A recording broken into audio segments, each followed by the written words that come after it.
several fibre cables in Melbourne's southeast. Now, if you remember, back in September, 2 deaths were linked to a mass outage, sparking inquiries by the regulator and the Senate. Alan Fels is the former chair of the Consumer Watchdog, the Australian Competition and Consumer Commission, also known as the ACCC, and he came on with Sally to share his take. It's happening too much. So I do regard yesterday as kind of a one-off accident. The Optus tends to blame technical failures and external factors for all these outages. I think a better explanation is a failing culture, a faulty culture, a kind of lack of commitment to spending extra dollars on total safety and reliability for customers. Are they out of step with the other telcos in your view, or is this an industry-wide problem? Yes, they seem to be so.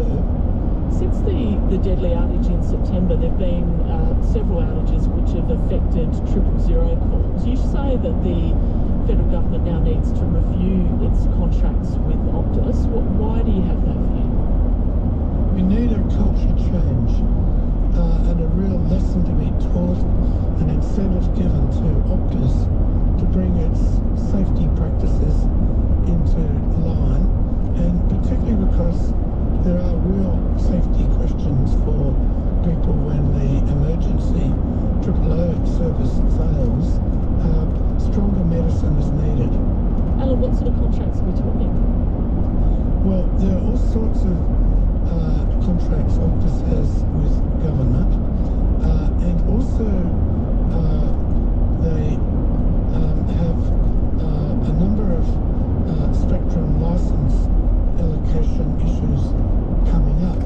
What has happened at the moment, and this applies to all telco companies, is that the 3 big ones have got access to the spectrum, which is an extremely valuable thing to have. They are coming up for renewal, and they should be put up to auction. But it sounds like this is not happening. It sounds like the regulator is, for some reason, been persuaded that that's not necessary. Typically, these spectrum auctions raise a lot of money for the public. They're good for competition because they bring in new competitors and put a bit of pressure on the current operators to do their best. You're talking about new competitors. Is there a viable alternative, given how relatively small our telecommunications market is here in Australia? Well, the best answer to that would be to put it to a market test and see. There were no reported impacts to 000 calls with this latest outage, but Shadow Communications Minister Melissa McIntosh says the government needs to urgently review the 000 system. What needs to happen, do you think? Well, I do think we need a deeper investigation of what happened yesterday. Maybe it was just sabotage, maybe they did everything, but I'm just not entirely satisfied to take Optus's comments at face value, given that in the past some of their initial PR type comments have not proved to be true. But greater emphasis could be put on backup when 000 calls from someone fail, and automatic rerouting mandated by law. Yes, I think the backup arrangements could be more strongly supported by law.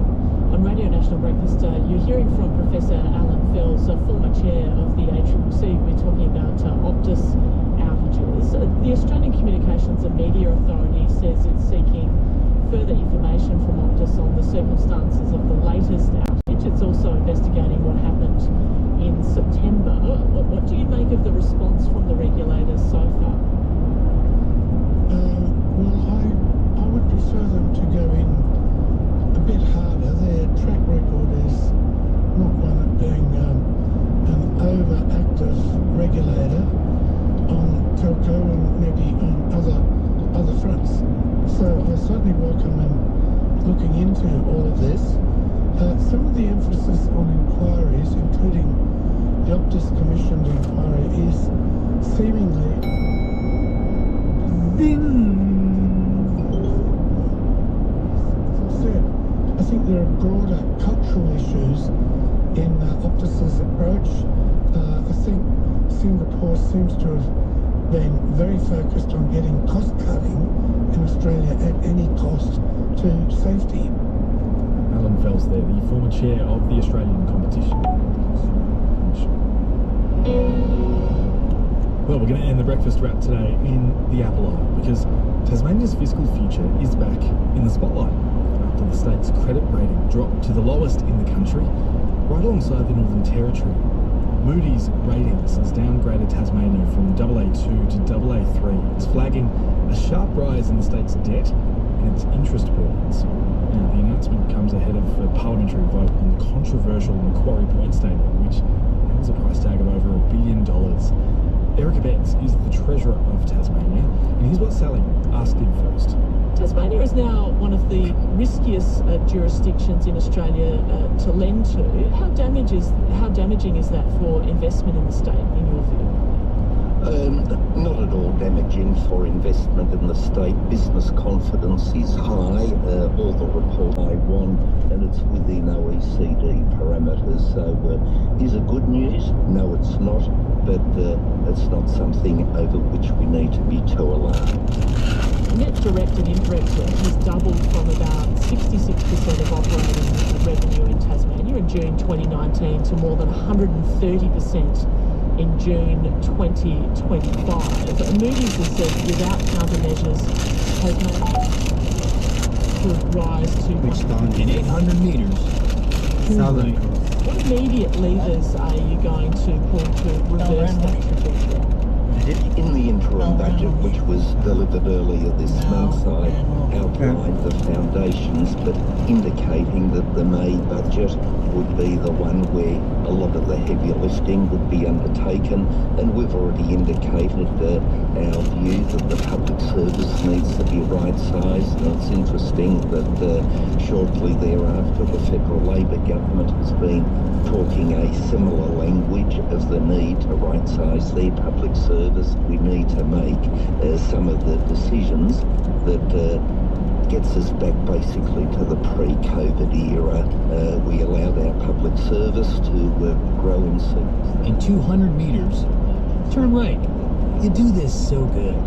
The independent economist Sol Eslake has said that revenue raising in Tasmania through new taxes and increased levies could be necessary to reverse debt. Are you prepared to reconsider those options? Look, Turn right. There you go.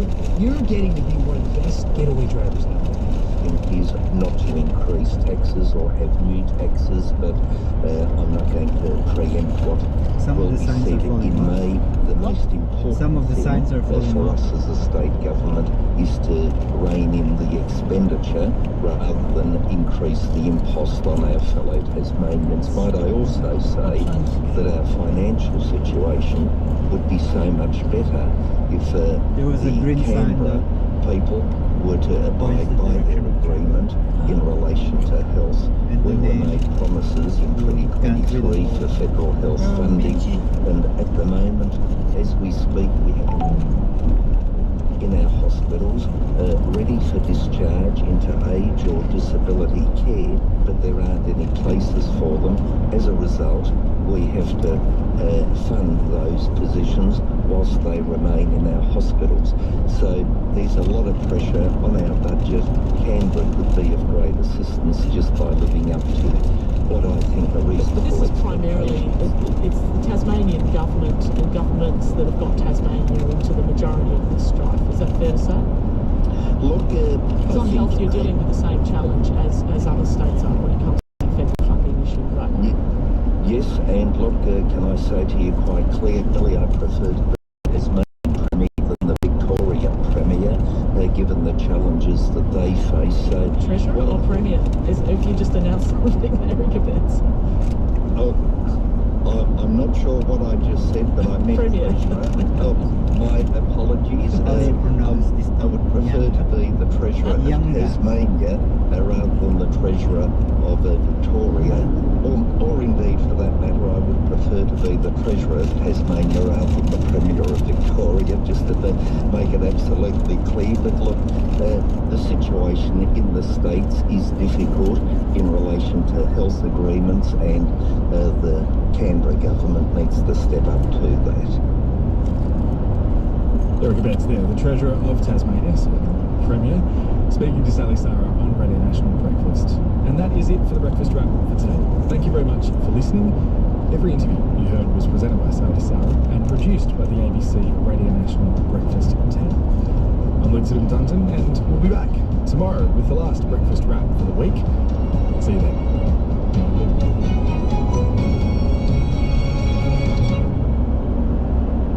Thanks very much, Luke. Hello, Cassie McCullough with you.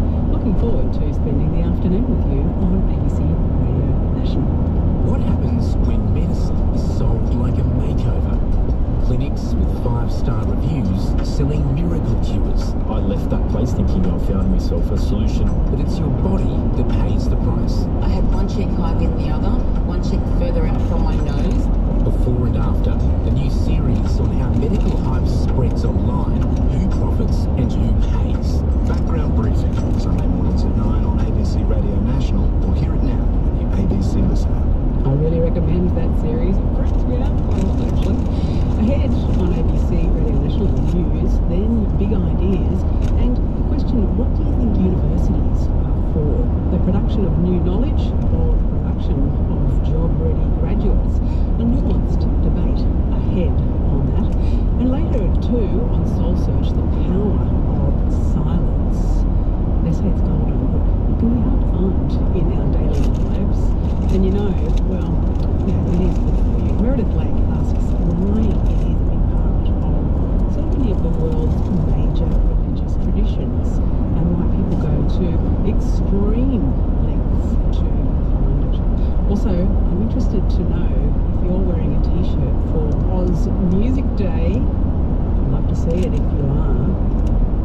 Up the line, the text line, send me a picture, 0418 226 576.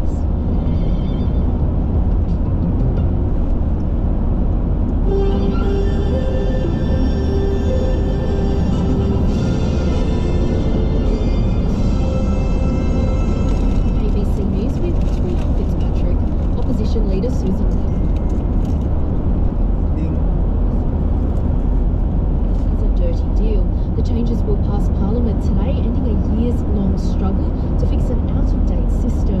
The laws will establish a National Environmental Protection Agency, increase penalties for environmental breaches, and provide more federal oversight of forestry and land clearing.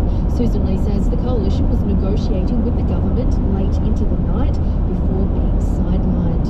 That's because, in my view, the Labor Party never wanted to do any deal with us. They wanted the optics of concluding something, anything, on the last sitting day to cover up their massive, massive failures. Hong Kong firefighters are continuing to a huge blaze that's engulfed multiple high-rise apartment buildings and claimed the lives of at least 44 people. The blaze is under control in 4 of the 8 buildings, as Ali Crew reports. The fire at the housing complex in the Tai Po district started shortly before 3 p.m. local time. Officials say the blaze started on the external scaffolding of one of the 21-storey buildings before taking hold inside, and then spreading to nearby buildings, likely aided by windy conditions.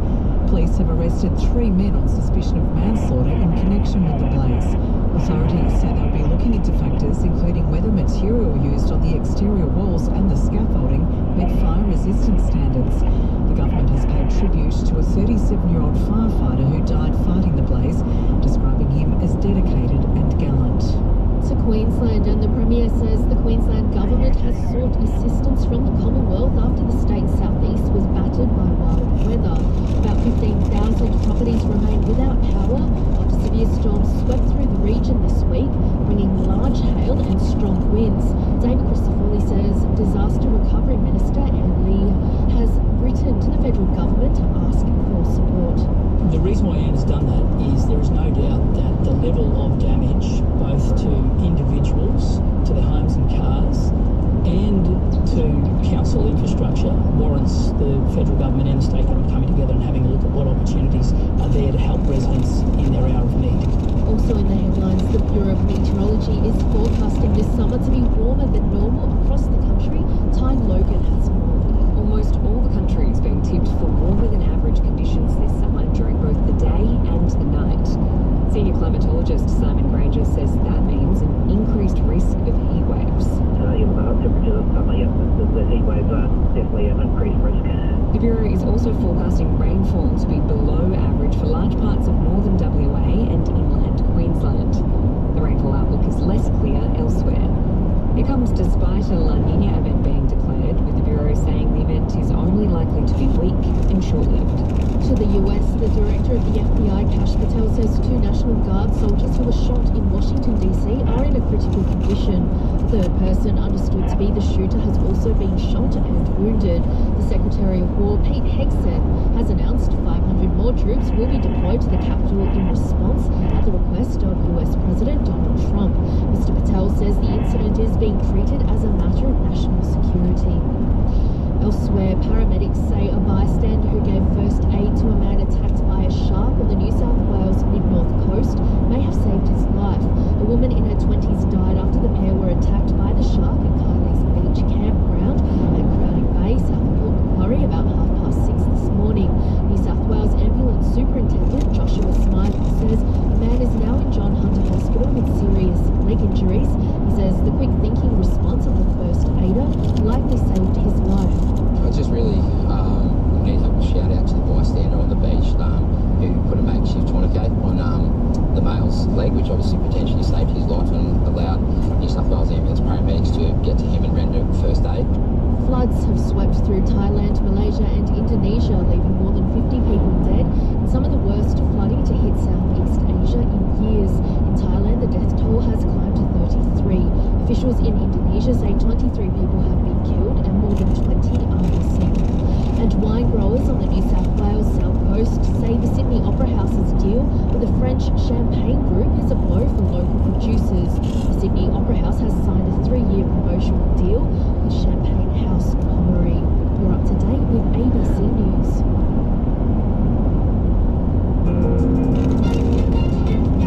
You're listening to ABC Radio National. Hello, Cassie McCullough with you on ABC Radio National. Good to be with you. Now, what exactly do universities do these days? Are they storehouses and engine rooms of the world's collective knowledge? Or are they factories for churning out overpriced qualifications of variable quality? Well, coming up on Big Ideas, we'll hear a conversation about the present and future of universities and the value of knowledge that doesn't have an immediate and obvious practical application. That's in just a moment. At 1:30, we'll head to the party room for the week in federal politics, served up with an icy cold drink by Fran Kelly and Patricia Carvelis. A Labor Greens deal on the Environment Protection Act has been announced after lengthy negotiations. What's their assessment? And also, their one fun Joyce watching brief. What's going to happen today? Let us know. Also, it's Oz Music T-shirt Day today, our national day dedicated to the people who make and bring us Australian music. If you're wearing a T-shirt today, why not send me a pic? 0418 226 576. And don't forget to include your name and where you're listening. 0418 226 576. What do you think universities are for? The production of new knowledge or the production of job-ready graduates? Perhaps both? But can those goals conflict with each other? What about fostering a love of learning? Or the pursuit of ideas just for curiosity's sake and nothing more, with no practical or tangible or measurable outcomes in mind? Now, is that an elite indulgence or a fundamental human need? G'day, Natasha Mitchell with ABC Radio National's Big Ideas, and today on the show, as universities face political attacks and an identity crisis, what's the usefulness of useless knowledge?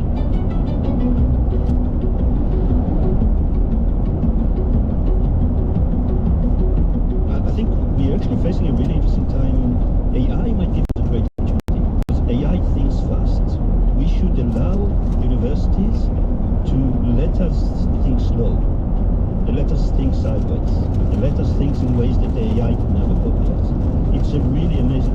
think about how the university of the second half of the 21st century should look like, and it should be very different than what we see now. The usefulness of useless knowledge is the title of a striking essay in a 1939 edition of Harper's Magazine, which I've linked to in the show notes for this episode. It's worth a read. It's by the influential American educator and reformer, Abraham Flexner. He wrote it in the face of fascism's rise and the outbreak of World War II, right? But he could have penned it today when he wrote, quote, "Is it not a curious fact that in a world steeped in irrational hatreds which threaten civilization itself, men and women, old and young, detach themselves wholly or partly from the angry current of daily life to devote themselves to the cultivation of beauty, to the extension of knowledge, to the cure of disease, to the amelioration of suffering, just as though fanatics were not simultaneously engaged in spreading pain, ugliness and suffering." And he went on, "From a practical point of view, intellectual and spiritual life is, on the surface, a useless form of activity. I shall concern myself with the question of the extent to which the pursuit of these useless satisfactions proves unexpectedly the source from which undreamed of utility is derived."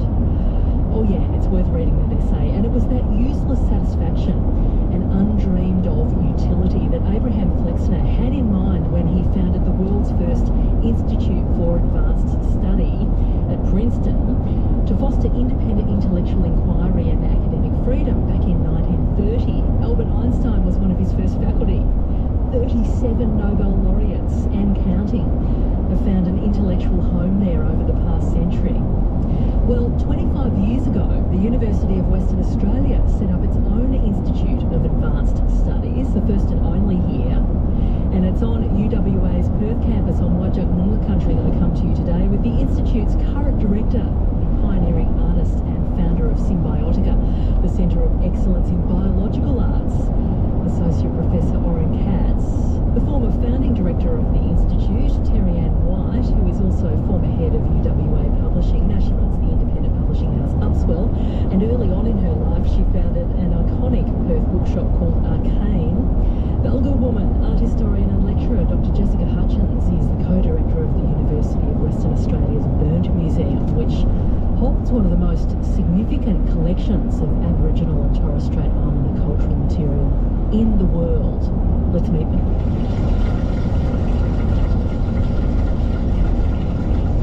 Right, let's get cracking. I just want your first response to this idea that some knowledge is useful and some knowledge is useless. Terry Ann. I really like the idea that's out of fashion now, that failure is valuable. And so therefore, you know, what can happen in the university is people get together and start talking and sharing ideas. But there's a lot of failure attached because pathways are broken up and all of those dreams of collaboration fall into muck. What I'd say is the muck always drives interesting new knowledge. Are you calling muck useless, what we'd assume to be useless at first glance? Yes, at first glance. So there's value in the muck? I think always value in the muck. Yeah, because people are talking to each other, and it's so hard to get people to talk to each other in a university. That's what I found when I came here from rock and roll and bookshops. You know, that people talk to their friends in their own discipline. Well, you worked very hard to get conversations happening across the different specialties inside a university. We'll come back to that. Jessica, what do you think of this idea that some knowledge is useless and some is useful? Yeah, it's a tricky question. I was trying to think of it in an Indigenous knowledge context. And look, I'm sure aunties are very happy to tell you who've had a useless idea. But in all seriousness, I don't think there is that distinction in our Indigenous knowledge systems. I think that the way knowledge is thought of is with a tremendous amount of care and responsibility. So if there is distinctions made between when you can use knowledge and when you have the right to use knowledge, that's based on these really deep relationships of custodianship and care, and everything on country has knowledge: plants, animals, people, sites, ancestors, and that gets really carefully passed on. But the thing that's not understood is that allows for the innovation, that allows for things like our incredible art movements, contemporary art movements that have happened, or our academics today, because there's such deep source for the knowledge. And so much of our knowledge was just seen as pretty useless when the settlers saw it, because it got in the way of the economic expansion. But now I think we're starting to realise it's going back to that idea that everything has a place, so nothing can really be useless. Yeah, and let's come back to what universities, what these academies thought of Aboriginal ways of knowing Aboriginal First Nations knowledge. Oren Katz, so this expression, the usefulness of useless knowledge, comes from a Harper's essay that the founder of the Institute of Advanced Studies at Princeton wrote in 1939. What was he opining in that Harper's essay? So, what was his panic over? So the main thing he's talking about is the fact that we can't have useful knowledge without the useless knowledge that is the foundation of it. He says every big idea came from people who were curious and just wanted to know things about the world without ever imagining how it's going to be applied and utilized. And this is how we find out the knowledge. He was actually quite derogative towards innovators. He said, those are just people that are piecing up together the puzzle of the knowledge that came before them by people who were there just because they wanted to know, just because they wanted to understand how the world works without ever thinking about how they can monetize it or utilize it or exploit it or extract value from it. And this is a guy who employed Einstein as one of his first faculty members. Exactly, yes. He wanted to create what he referred to as kind of this scholar's paradise. And his idea, and this is something that we all, I suppose all academics here, would strive to this notion that you go to work not to do admin work, not to do stuff for someone else. You go there to basically satisfy your own innate curiosity that would then drive the knowledge that would be produced, and then some other people can come and make it useful. But we can't make it useful unless we start with the uselessness. But did he think that the only value of useless knowledge was that it would one day be useful? No. That it one day would be applied? So he talks about the idea that somehow we can also create knowledge just for knowledge's sake, because we as humans, that's what drives us. This curiosity, we're explorers. One of the amazing things, when I came to UWA and I saw the slogan "Seek Wisdom," it's the seek part that I was interested in. This journey that we are going to just for the sake of the journey, just to see what's on the other side of the hill, rather than knowing that there's a gold spot there. It might be there, but it's the journey which is important. Let me push back to you though, Oren. It's all very well for a bunch of learned scholars to pursue their passions and have the lovely enlightened life of following their natural curiosity at the expense of the public purse. That some people can't access education, and then we give you the enlightened experience of being an independent scholar at a university. So, I always say that kind of the health of a society is measured by the type of frivolous activity they're engaged in. And you can make your choices, but I think that frivolous activity, which is about the generation of knowledge that might or might not be useful in the future, makes so much more sense to me than so much other frivolous activity that, especially nowadays, we're engaged in. And the amount of money that is being poured, both the public and the private purse, towards those really futile pursuits that we all have to push against, because I think there's other types of pursuits which might be seen frivolous, but are satisfying to us as humans way more than engaging in brain rot constantly.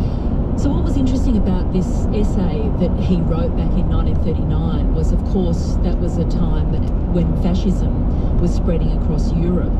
And here we are. Oren, how do you see this moment compared to the moment that he was writing about? So obviously history rhymes, but I would even go further back in the sense we are running a major risk of actually entering a new dark age. And the reason why we're running into this risk is because we're only looking for what we know we're going to find, which was what happened in the dark ages. Besides the fact that we're also consuming nanoplastic matter, IQ much lower, and ChatGPT makes us stupid, all those other things. So we need to push against this. Somehow we need to create bastions against this encroaching dark ages. When a politician says that universities and professors are the enemy, we need to push back. I think the way Flexner did it, he found a philanthropist that helped him. And so it wasn't even to create an intellectual utopia. And, yeah, exactly. So, Terry Ann, do you see this present moment that we're in as a kind of dark age? Working towards a dark age, yeah, I do.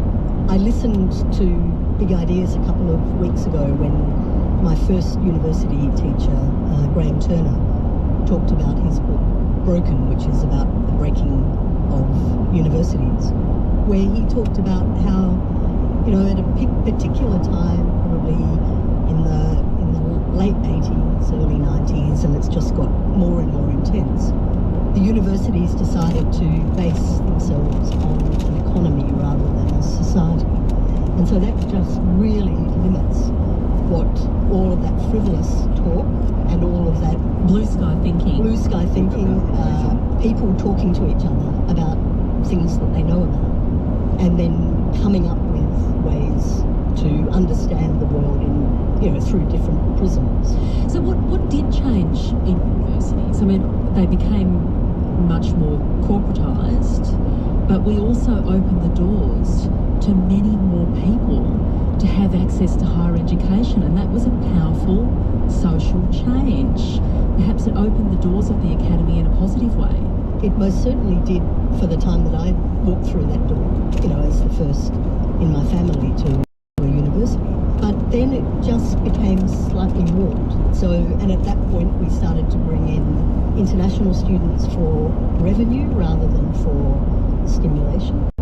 And we employed a lot of people who were, you know, in a neoliberal sense, they were kind of either new to universities, they were really smart consultants, or they were great entrepreneurs or innovators, but the whole model changed to corporatise and commercialise. So how did that change what sorts of knowledge, the pursuit of what types of knowledge got prioritised? I think it was about the commercial imperative, projects and products that could be commercialised. So a focus on the applied, a focus on the practical, a focus on the commercialisation. Jessica, I'm interested in this idea of who gets to decide what's useful knowledge and what's useless knowledge.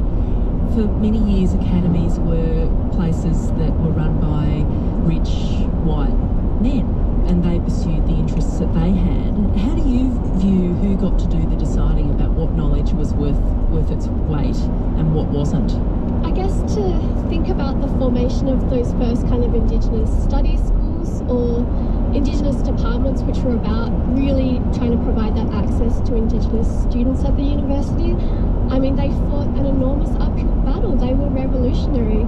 At the time, their knowledge was not respected. They would have other academics at the university telling them that what they were teaching wasn't legitimate because the lecturers didn't have PhDs. All kinds of things went on, and we still face some of those challenges today, of course. But I think we really have to remember these schools as activist places. And at a time, you know, when I was coming through university, there were lots of buzzwords around, you know, interdisciplinary knowledge and multimedia and creative methodologies just starting to come up.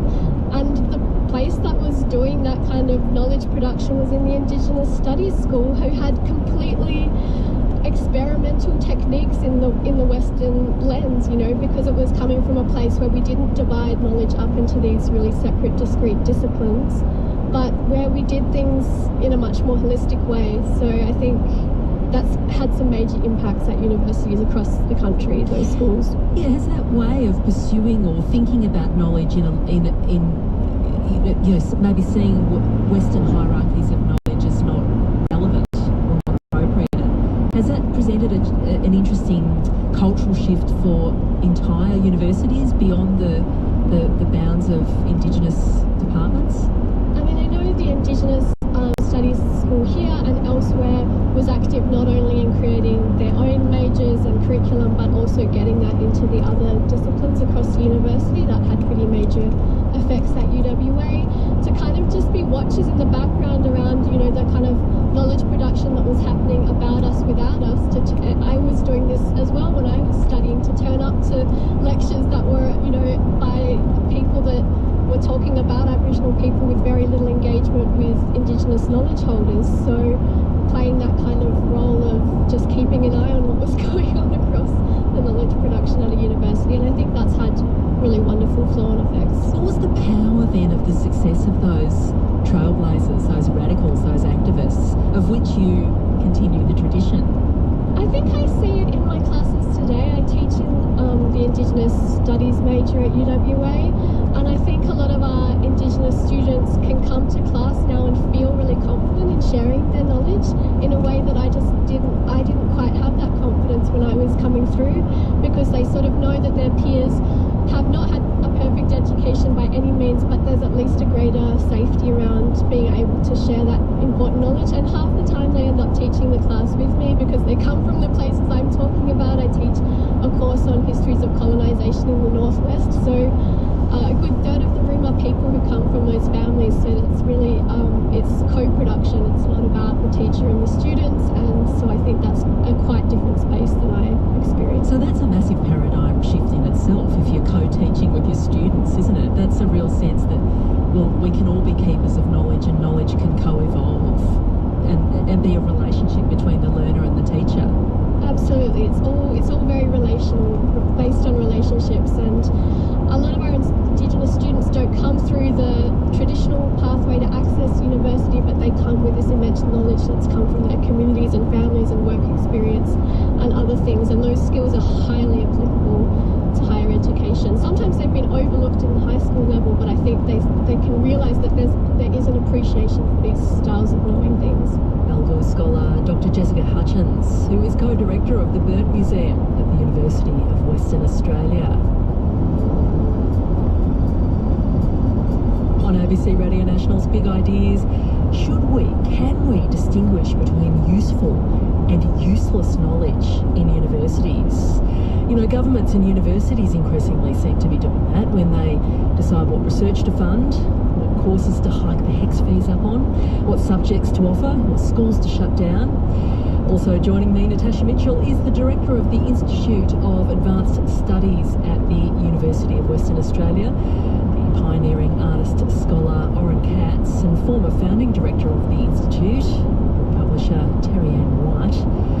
And now back to Jessica Hutchins. You did a really interesting PhD.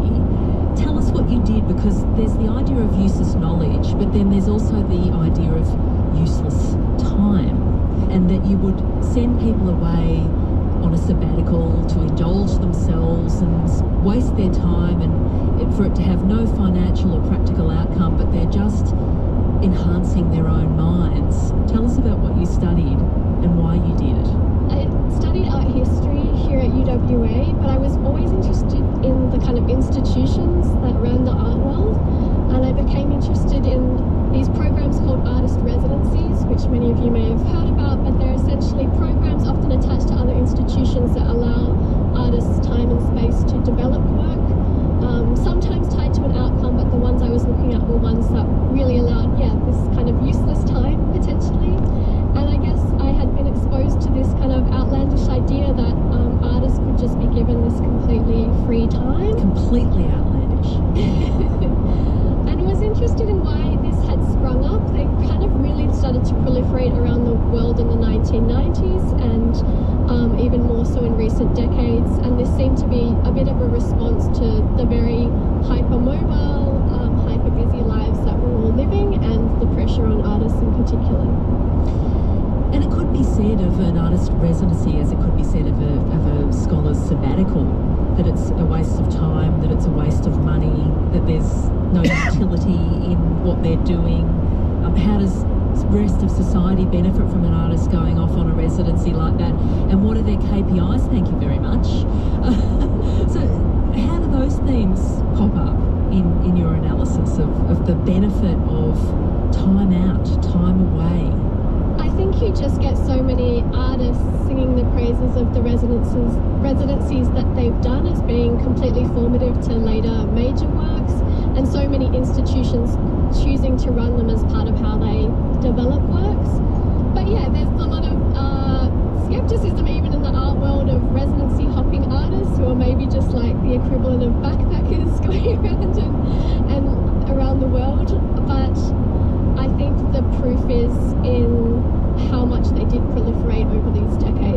every time we think about trying to develop something with artists, we think about adding a residency program now, and they've popped up in every institution you can imagine.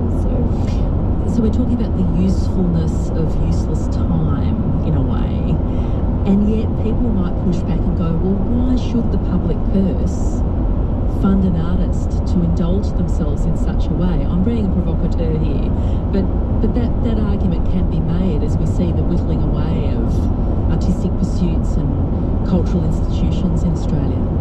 Well, there's not that much public funding for residencies, unfortunately, is one answer. And lots of sources and lots of artists even self-funding to kind of just do more like subsidised situations, which I actually quite disagree with. I think if you're going to support artists, you have to really support them. But I kind of agree with Oren. I think we should be building societies where everybody gets to have a residency of sorts in their own lives, in terms of we should be able to build in frivolous creative time into our lives.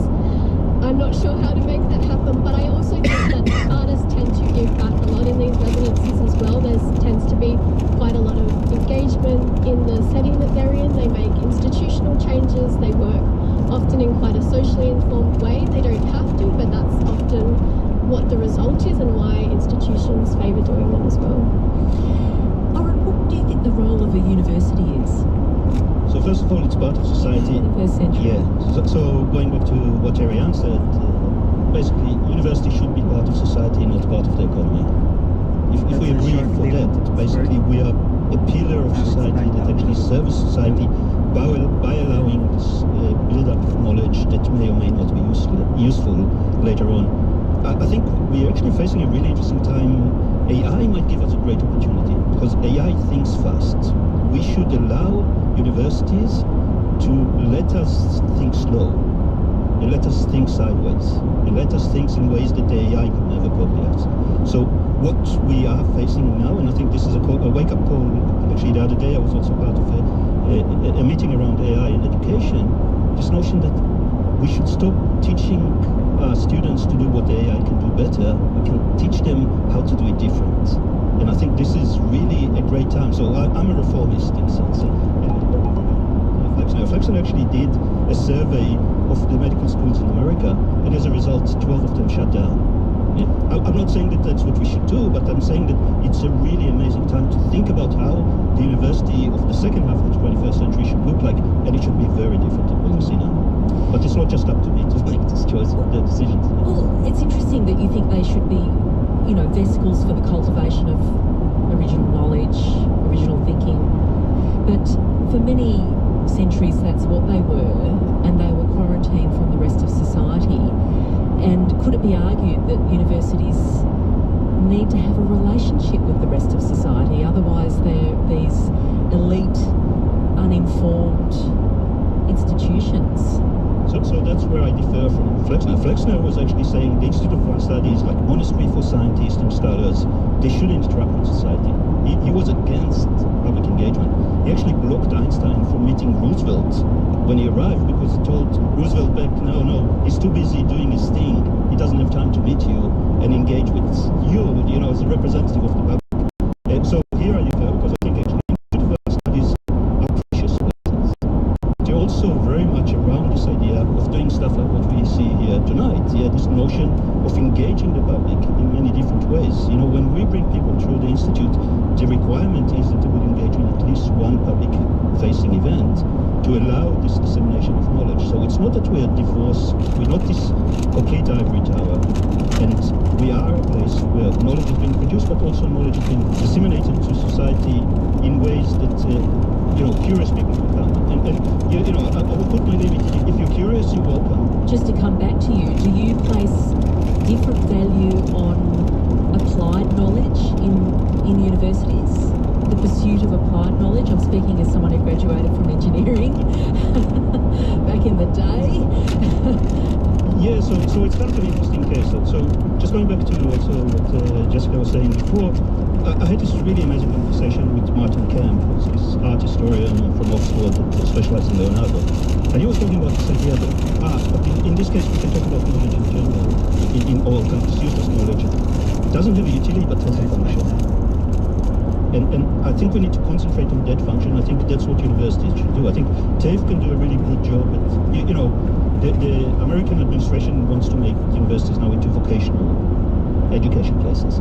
Yeah, we need people to obviously acquire skills and jobs. So you don't think universities should be places of vocational education? I think that can be a part of it, but I think the majority of what universities should do, especially in the higher levels, and allowing people time. So even engineers can have a year off where they can engage in a curiosity-based research. That would change. That would, you know, we talked about useless time. The time when people are the most productive is when they're not engaging directly with what they're doing, especially when it comes to intellectual labor. You need the time off. You need to take your dogs for a walk. You need to go. So we need to allow those opportunities. I'm not saying that everyone should do it all the time. What's the inherent value of being allowed to pursue one's curiosity? That's what makes us humans. What do you think of that, Jessica? Well, I mean, a lot of the work I do at the universities as co-director of the Burnt Museum with my colleague Stephen Gilchrist, and most of the work we do is with communities that are not part of the university, but their belongings are cared for here at UWA, and they are knowledge holders that belong to those materials, and those materials belong to them, and that museum becomes a major access point to these incredible you know, learnings that we can have with these people that come to visit their heritage and then can pass on to students. And that's really just one small example of things we should be doing to bring other kinds of knowledge into the academy. What sorts of objects? Wow, well, there's 30,000. 30,000. Sorry, 13,000, but 30,000 archive records. But it ranges from really deep time objects that have come from archaeological digs and were traded through to contemporary art and really recent acquisitions, and we work with contemporary artists and cover the breadth of Australia as well as Papua New Guinea and parts of Asia. But you know, an indigenous object, you take something as, you know, like a stone tool, every part of it comes with its own knowledge, where the wood came from, where the kangaroo sinew was collected, the resin that holds it together, what type of stone is used, and protocols around how to collect it and who can collect it. So it opens up a whole network of knowledge between these materials and the people that are linked through them, if that makes sense. Sorry, I've probably overcomplicated it. No, it totally but makes sense. Each thing is a world unto itself. All those streams of knowledge in that one object and its many stories.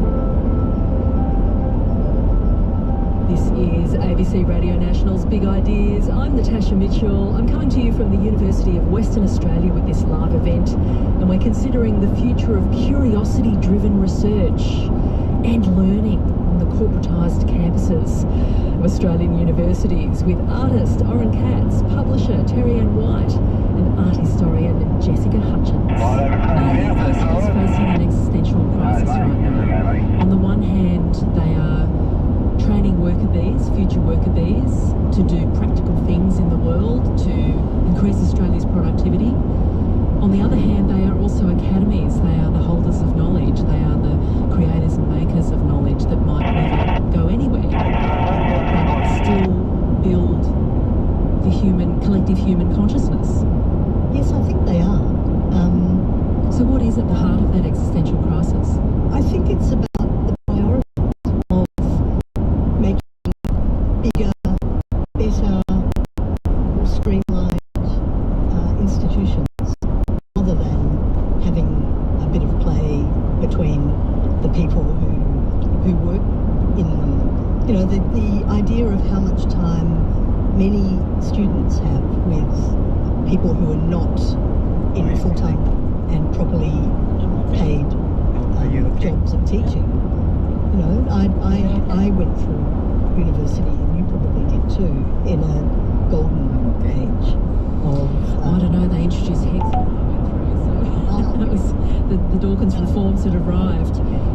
But there's been a mass casualisation of the education workforce inside universities, so they are in a constant state of flux, instability, fear for their jobs, and I just do wonder where they can get then the headspace, the sense of security to do deep thinking. Well, I don't think they do with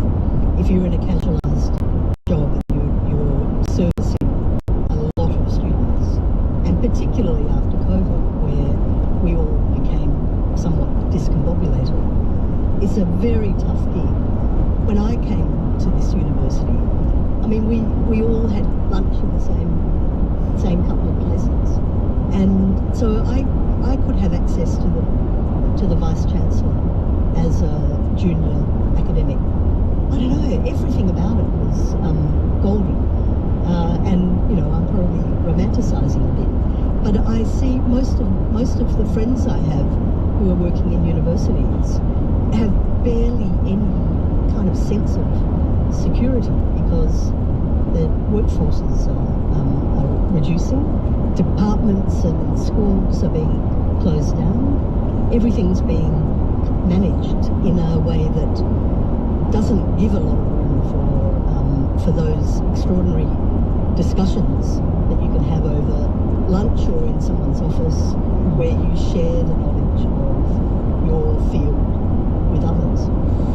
Oren Katz, we are experiencing a time where universities are shutting down whole specialties, shutting down schools, departments, kind of wiping the slates clean of entire disciplines in some cases. Subjects always come and go at universities, but whole subject areas are being deleted. And so we live in an interesting time, and there is a value judgment being made there, isn't there, on what knowledge is useful and what knowledge is useless.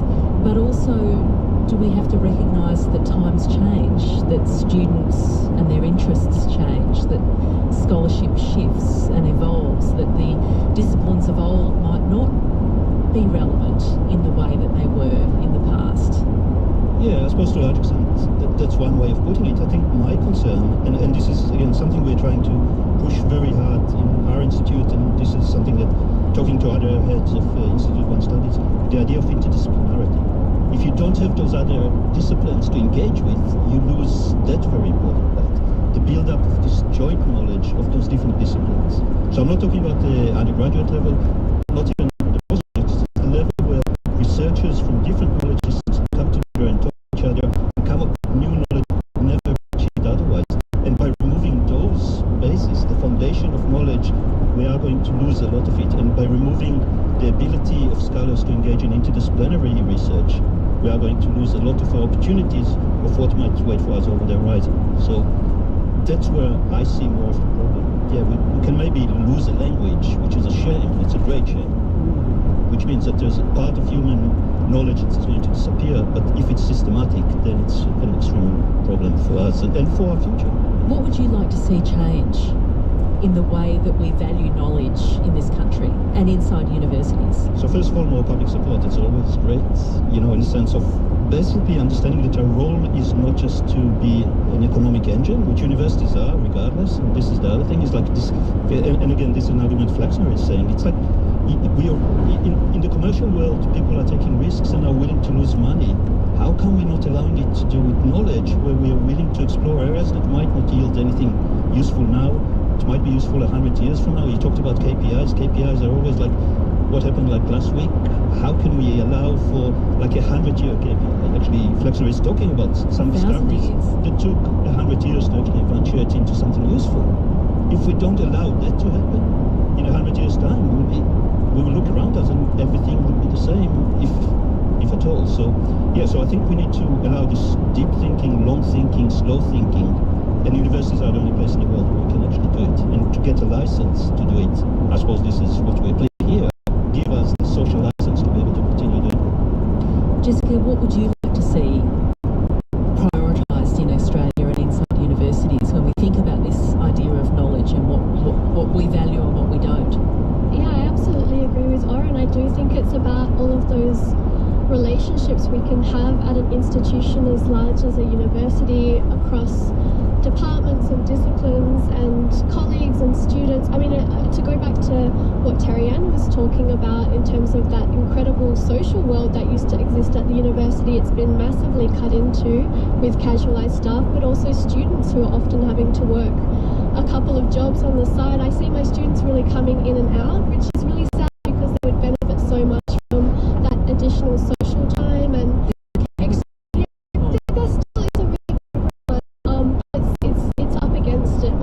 time pressures that students are under, they don't get to waste the kind of time that I wasted at university. And I do think that's a place where Indigenous knowledge can thrive as well, one that's truly relational, or where you can actually build up relationships meaningfully and slowly, and that's where the really interesting knowledge comes about. Director of the Burge Museum, art historian and Indigenous studies scholar, Dr. Jessica Hutchins. And now to audience questions at this event at the University of Western Australia, starting with one from the university's Deputy Vice-Chancellor of Research, Professor Anna Novak, who introduced the event. Thank you. We've heard a lot about how universities have changed in a way that may not always be welcome, but could you talk us through for a moment what government policy and funding has done that might have led to the change? So, which actually is the shift? That's a great question.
I've had, you either get big screen roles in which you are working as a tiny cog and not really part of anything, and if you bring up ideas that might be slightly a bit out there, then you might not be as useful to the industry and very easy to get rid of. And if you're working in small projects, generally the funding is terrible and they strip you quite bare, and I have so many people, so many great people that I know who have health conditions that are degrading if they're taking part in these smaller productions that don't pay them well.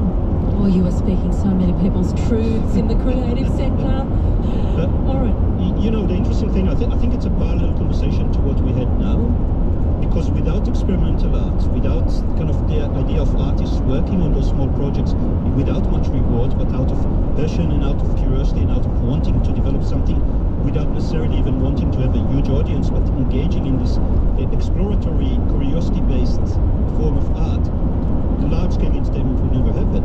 And this is exactly kind of what we're arguing for in regard to the knowledge production, that without those things that seems useless at the beginning, or not really connected, or not well rewarding, we will never be able to reach the top. Yeah. So I would say actually stick for the small production. You know, do those experiments, take risks, and find a way to pay rent. You need to continue this conversation. I think we as a society need to acknowledge the importance of those kind of activities. And again, yeah, we complain about the fact that we don't really have much funding in Australia for the arts. We're still relatively healthy. You know, I've been to other places in the world where artists are not paid at all, but they're still doing art because they feel that they're driven to do it. And those are the people that we need to nurture somehow, either here or elsewhere. Thank you. So I really love the concept and the idea that it all comes from muck. Out of the muck comes the useless knowledge, and out of the useless knowledge comes the useful knowledge. And then underpinning all of this is curiosity and a kind of deep connection to the human conditions. And my question is, in a world of fake truth and blandness, how do you cultivate your curiosity gene? Terry Ann? Well, largely by finding your community. You know, working within a broad and diverse community. It might be tiny, but to be able to bounce ideas off, to be able to take extraordinary risks. You know, everything upended is the way to go. And to keep reading. And stop scrolling. And stop scrolling. Oh, the addiction, it's real. Well, on that note, I think we should go and celebrate 25 years of the Institute of Advanced Studies. Please thank Oren Katz, Jessica Hutchins and Terry Ann White.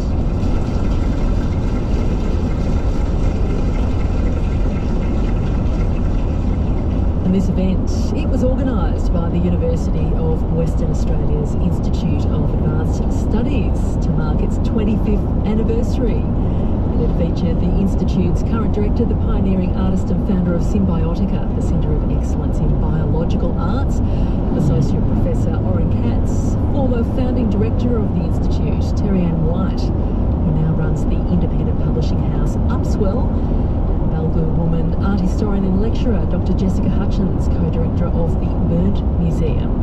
I'm Natasha Mitchell. Thanks for listening to Big Ideas. You can find all our episodes on the ABC Listen app, of course, or wherever you find your podcasts, except Spotify, I might add. Our email address for your feedback or to pitch forthcoming events to us is bigideas@abc.net.au, and I'll catch you next time for more Big Ideas. Well, thanks to Natasha Mitchell and the Big Ideas team. Thanks also to Christopher, who on the text line says, university is for learning wisdom, not knowledge. Learning how to think. Thank you for that, Christopher. You might want to send a message. You can anytime on 0418 226 576. I've loved the t-shirts I've been seeing celebrating Oz Music T-shirt Day. More on that in a few minutes' time. They prayed, they preached, they rebelled. From God Forbid, this is the Religious Rebels podcast. The stories of people who defied empires and sometimes paid with their lives. From Joan of Arc's battlefield visions to Malcolm X's final revelation, we tell the stories of those who defied faith and remained. religious rebels, the original disruptors. Search for God Forbid ABC wherever you get your podcasts or on the ABC Listen app. That is a great series if you haven't caught up with it. Yeah, James has really got his teeth into the idea of what a rebel is. Enjoying it a lot.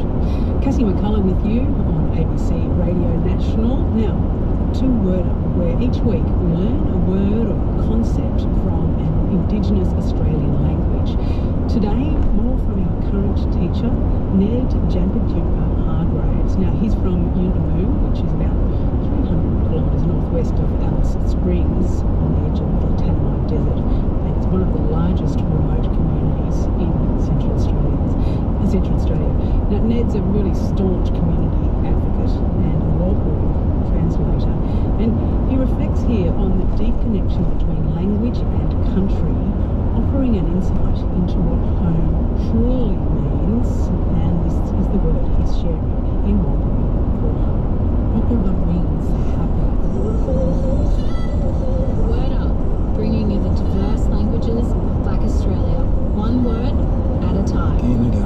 Yurlui, Watu, Kala, Adi, Malungi, Bambach, Yamye, Injamara, Meja, Rapid.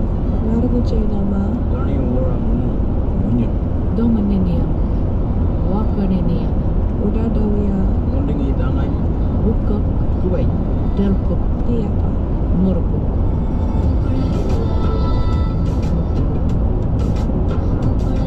My name is Ned Jabberjimpa Hargraves. I'm from Yuendamu. I work in PAW doing translation and also doing radio work within the community. Our language is Warlpiri. That's my first language. Warlpiri nation, people who live in surrounding areas. There's other 5 other communities that Warlpiri speakers around. Yuendamu, Balajamanu, Alakarang, Ulara, Nyerbe. Those places full of Warlpiri people. And we share the same language. Surround us. Mora. Home. Mora. Molaju. It's where I belong. The things that I do. Mora. Got lots of mountains, lots of trees, grass, featherbacks, lots of wildlife, bush, food, kangaroo, emus, iguanas.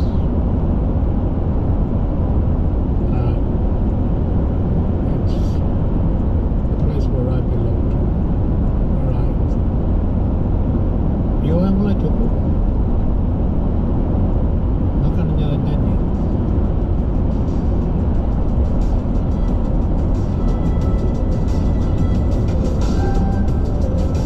Word Up, bringing you the diverse languages of Black Australia, one word at a time.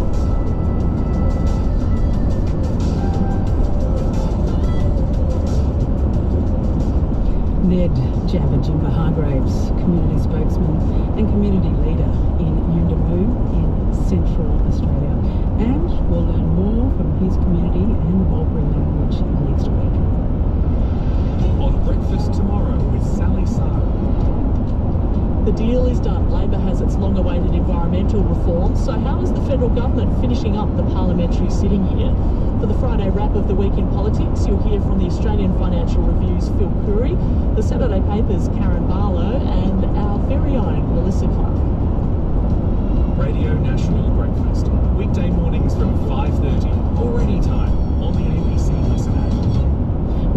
the news at 1 o'clock. But as I mentioned, it's Oz Music T-shirt Day today.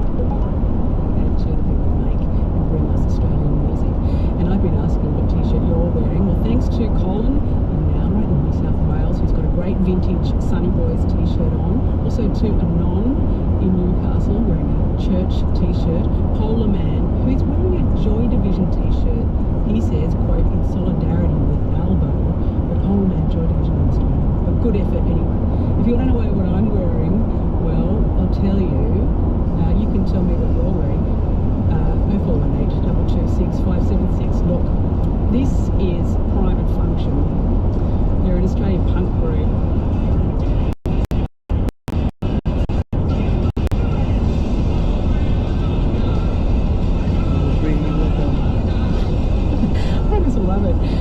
They've got 4 albums, but this one I particularly love for its interstate rivalry and angst, or the Wodonga being the twin towns on its own border. It is Victoria and New South Wales, so great. But most of their songs, let's be honest, are full of pure profanity and inanity. So don't judge me, I just find them so amusing. Send me yours on the text line 0418 226 576. We're heading to the news. And, well, then the world today, and after that, it's the party room, Frank Kelly and Patricia Carvelis.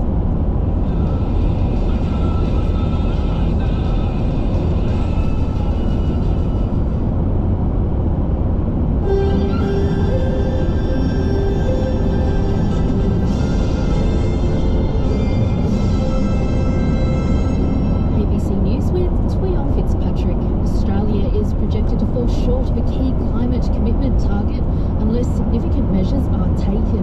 Political reporter Laura Lavelle reports. The figures by the Climate Change Authority have been quietly released by the Energy Minister and show Australia is on track to reach a 42% reduction in emissions by the end of this decade, 1% short of the legislated target.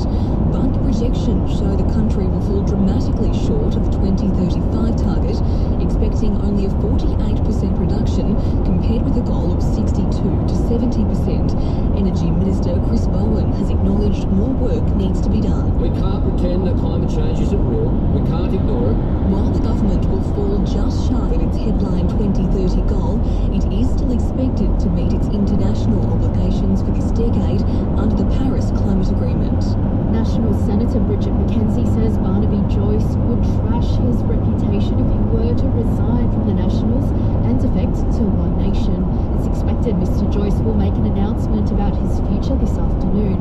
Senator McKenzie has told Sky that Barnaby Joyce had achieved a lot during his time as a member for the Nationals. His legacy is significant. That will be trashed if he goes to One Nation. And I think that's the big difference, and that's the question he's going to have to ask himself. Does he want to be part of the party of government to get things done, or join a protest party where you won't be able to do that thing?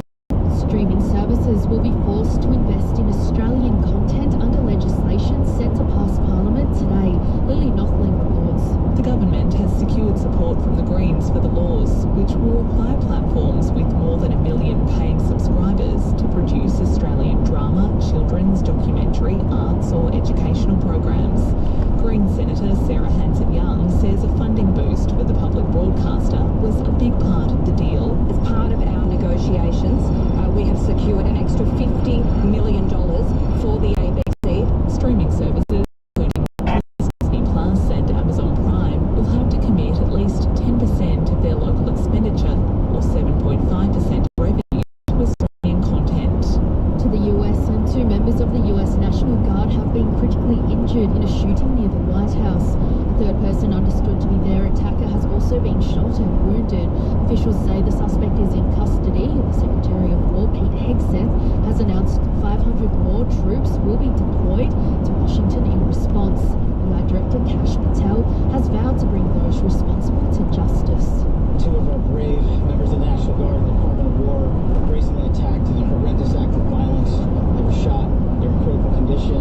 We have assembled the full force of both the federal and state and local law enforcement agencies to bring bear all of our resources to make sure we find the perpetrator responsible for this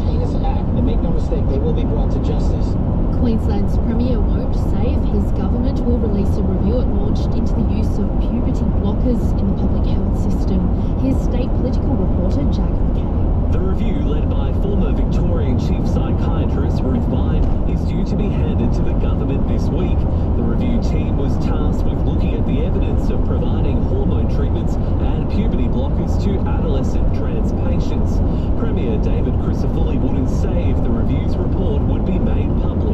Let's absorb the report, and I can assure you we will be treating people with respect and we will be putting the safety of kids first. While the review has been underway, the Queensland Government put a pause on new trans patients under the age of 18 accessing hormone therapies in the public health system. US President Donald Trump says South Africa will not be invited to next year's G20 summit in Miami, Florida. In a post on social media, Mr. Trump has repeated his widely discredited claim that genocide is being committed against South Africa's white minority. Washington boycotted this year's G20 summit in Johannesburg, where leaders adopted a declaration on addressing the climate crisis and other global challenges despite this. The South African President Cyril Ramaphosa has described Mr. Trump's latest statement as regrettable. And the banking regulator will impose restrictions on home loans from February next year to limit the number of high-risk large loans being issued to customers. APRA says it will impose a 20% cap on high debt-to-income home loans, which is considered to be where someone is borrowing more than 6 times their annual household income. This is ABC News.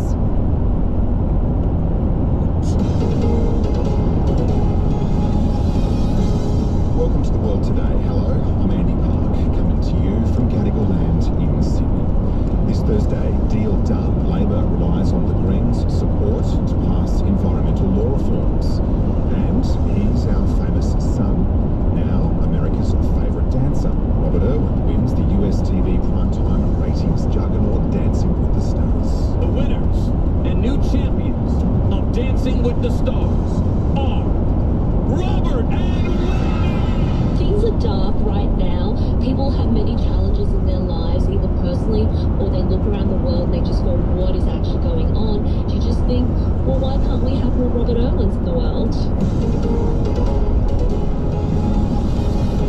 First, dozens of people are dead after multiple high-rise apartment buildings caught fire in Hong Kong yesterday afternoon.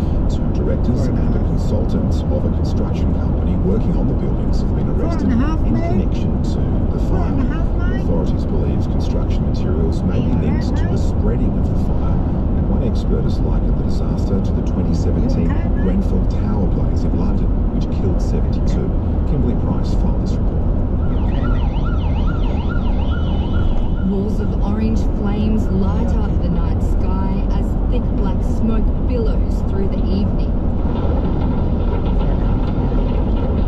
Located in the Tai Po district of Hong Kong, several high-rise apartment towers have been burning for more than 20 hours. Neighbours watched the inferno in horror. Some of my friends live in this estate, so I just come and pray for them because I don't know how to help them. I live like 5 minutes away. It's very bad. It's really sad now for Hong Kong. This resident was forced to leave behind his beloved dog. I live in block 1, block 5 from block 3, but not spread so fast. My dog was at home, so I thought of coming back and bringing the dog down from the apartment. It was just around 5 p.m. and the police would not let me up. Do not know what to do. I hope the government can help us to settle down after this. Hong Kong Chief Executive John Lee has announced an inquiry into the blaze. I take this incident with the utmost seriousness. I have instructed all government departments and units to make every effort on multiple fronts. Our top priority is to extinguish the fire and rescue the trapped residents. Police have arrested 2 directors and an engineering consultant of a construction company which was working on the buildings at the time of the blaze. Authorities say they have found mesh protective material and styrofoam on the outside of fireproof. Guan Yo is a professor of the School of Mechanical and Manufacturing Engineering at the University of New South Wales.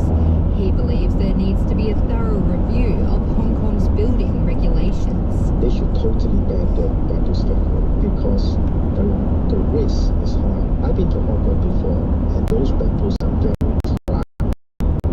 dry materials. Yeah, so they are very flammable.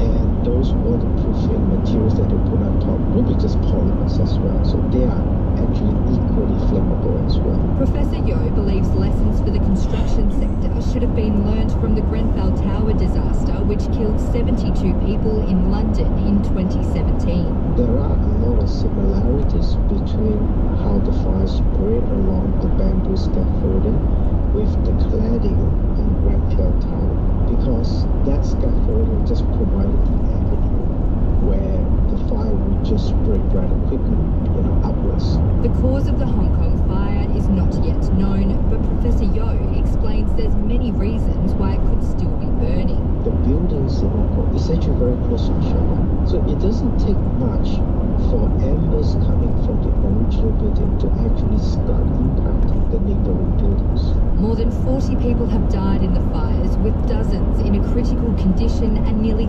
300 people missing. The tragedy is hurting the Hong Kong community in Australia. Raymond Chung is a former senior Hong Kong firefighter now living in Melbourne. He's spoken to former colleagues currently fighting the blaze, who have told him the conditions are extremely difficult. They are tired, but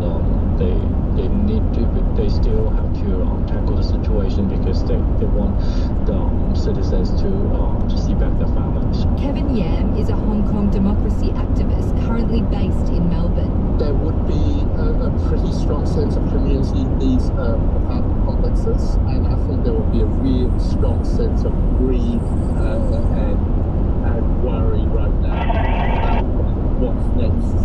Hong Kong democracy activist Kevin Yam ending that report by Kimberly Price. 2 National Guardsmen remain in a critical condition after what appears to be a targeted shooting near the White House. US President Donald Trump described the suspect, who was also shot and remains in custody, as an animal who will pay a very steep price. The shooting follows months of debate in the US about the military's force and presence in the capital. It's prompted authorities to deploy 500 more National Guard troops to Washington, D.C. Here's Stephanie Smith. Emergency crews rushed to the scene where 2 West Virginia National Guard members were gunned down in broad daylight. This witness describing the impact. The National Guard member was covered in blood on his head, and there was countless personnel around him. The guardsmen were on patrol near the White House as part of the Trump-ordered crime crackdown. They're now in hospital in a critical condition. Chief Jeffrey Carroll is from DC's Metropolitan Police Department. The individual, the suspect, came around the corner. He immediately started firing a firearm at the 2 National Guard members. So at the time, there were other National Guard members that were in the area. They heard the gunfire. They actually were able to intervene and to kind of hold down the suspect after